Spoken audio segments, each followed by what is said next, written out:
All right, good afternoon. Let's start with a synthetic problem. We're supposed to be making this guy here, which is a bunch of functions, from starting with materials, building blocks that have 5 carbons or less in their structure. Okay, so on first side, again, it would be very difficult to tackle if you were to just invent some 5 carbon pieces and try to put this together in some way. Notice that there's 1 carbon piece here, that's 8 carbons, and then we have a 1, 2, 3, 4 carbon piece there hanging off an ether function. So the only way to do this is by retrosynthetic analysis, so you work backwards.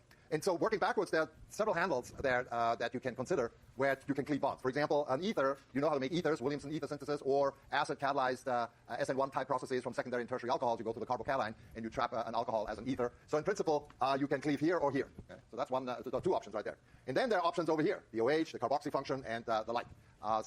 Again, as with all the problems now that you'll see, including the ones that you'll see in the midterm next week, there are various ways of approaching things. Some of them are shorter, some of them are longer, but we won't penalize for long syntheses as long as you do it right and you get there. Okay?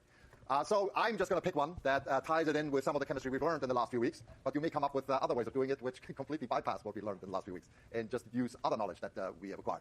So my approach, first of all, will be 5 carbons or less. So we don't know how to make cyclopentane, as far as I know. So that clearly has to be one piece, okay? Some cyclopentane derivative. So looking at this analytically from that perspective, you realize you're going to have to make this bond here, which doesn't look trivial, okay? Because the function is 1 off, okay? So there'll be something that will come up where we have to somehow transpose the function that's on this carbon down to here in order to be able to tackle that piece, okay? So that's right off the bat up front.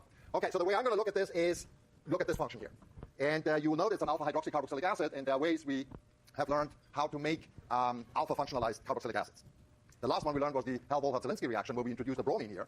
And we can certainly hydrolyze that by SN2, or even SN1, actually, that will work, to replace the bromide with hydroxy. So that would be a potential option. The other possibility, if you remember that, is the fact that alpha hydroxycarboxylic acids can be derived from the corresponding nitriles, the CN triple bond. And those, in terms, these alpha hydroxynitriles, are made by adding HCN to a carbonyl compound. Okay?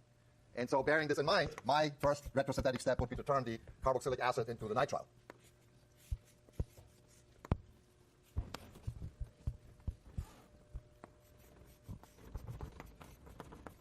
And we know how, and I'm going to write the actual forward step also on the board, so you know how to actually work this, what the reagents are to work this forward, and that's just H plus H2O, or actually hydroxide in water too. So it's an acid or base catalyzed hydrolysis. We haven't learned the mechanism of this yet, but we've learned the vocabulary when we discussed the synthesis of carboxylic acid from nitriles. And we'll talk about the mechanism of this next Thursday.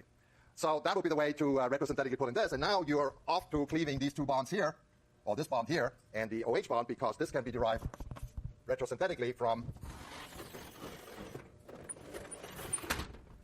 the HCN addition to this aldehyde. So the reverse step would be adding HCN, or the forward step in your synthesis, adding HCN, or typically in the lab you use sodium cyanide H+, which is a source of HCN. But HCN is fine. Okay? If you want to use a tank of HCN, people are willing to do that. It's dangerous, but it's doable. You can just use HCN. So that with HCN gives you that. Okay? So now we are sitting at this juncture here, and now things maybe look at clearer if you keep in mind the chemistry of aldehydes and ketones that we've learned in the last 3 chapters, or chapter 17 and 18, really. Namely, you have all kinds of additions to the carbonyl function, particularly conjugate additions. Okay? So not only can we talk about potentially cleaving this bond around this function, but we can also think about cleaving here. And that would be a very nice disconnection, because now the molecule is split roughly into 2 halves. Okay? And so the retrosynthetic step here would be the reverse conjugate addition of this alcohol to the alpha beta unsaturated carbonyl, aldehyde in this case. So we would have this plus that. And that's a 4 carbon piece. That fits the bill up there, so we can use that right as a starting material. Okay?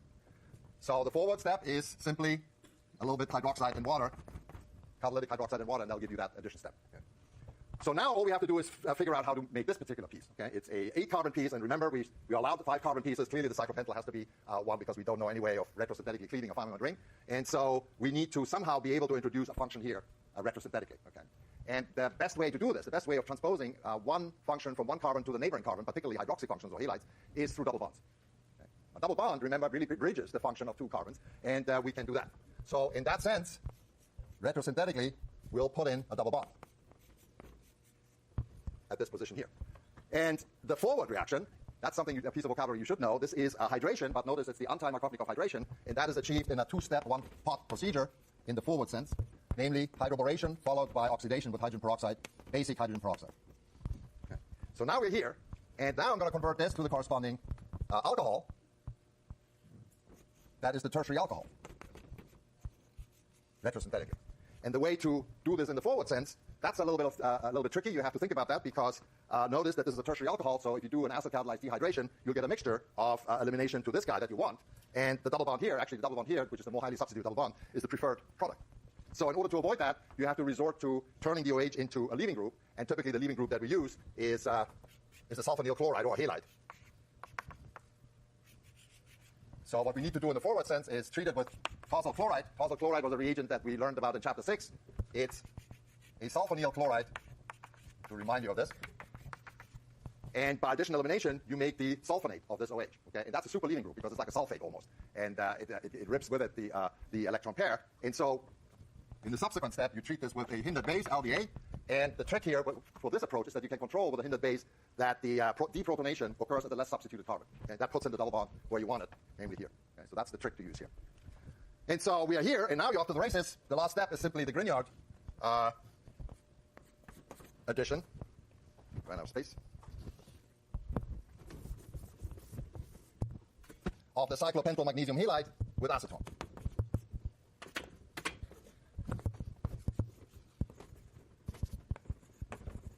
And that's it. Now, I grant you this is more difficult than you'll ever see in an exam, but it really serves to illustrate the approach. Okay? And the fact that there are various ways. You may find an easier way to do this. I just made this up last night, and so it's by no means the perfect solution.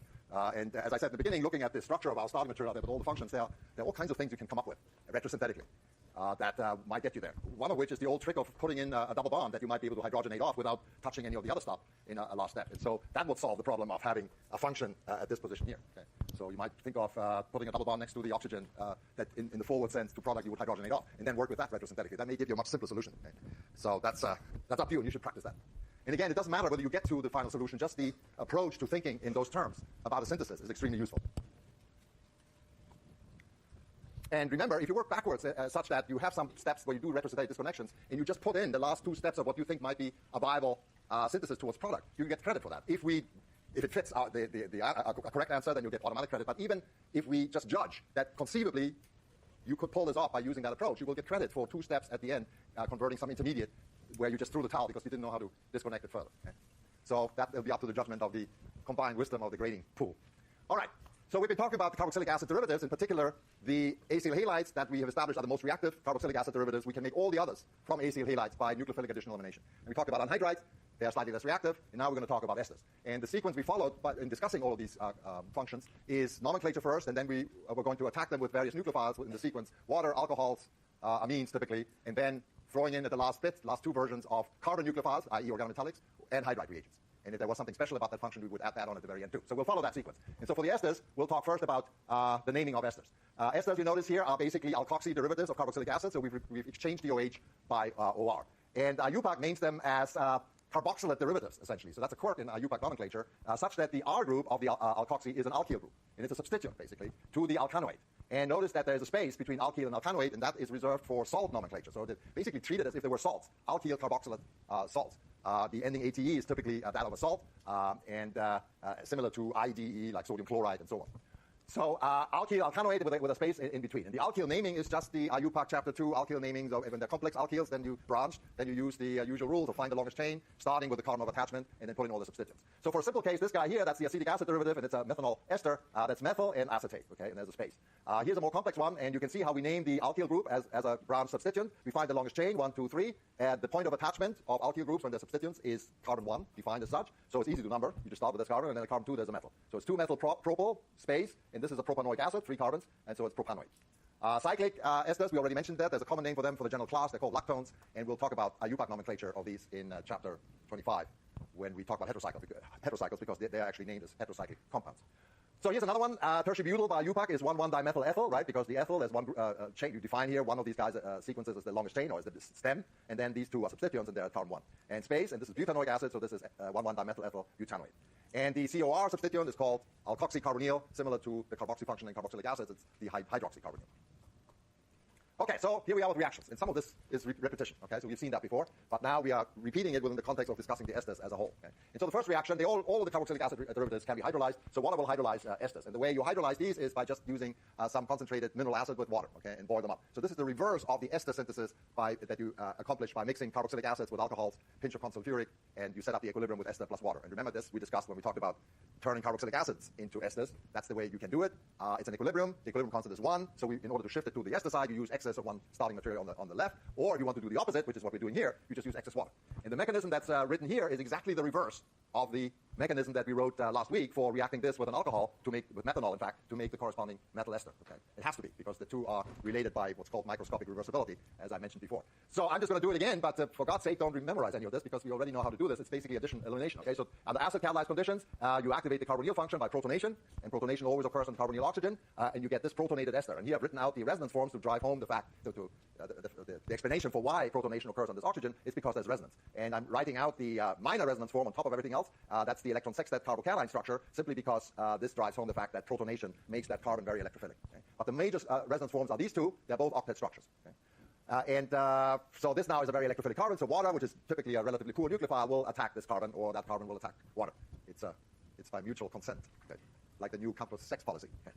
You all have to agree to this game, and so they both attack each other, if you want to look at it that way.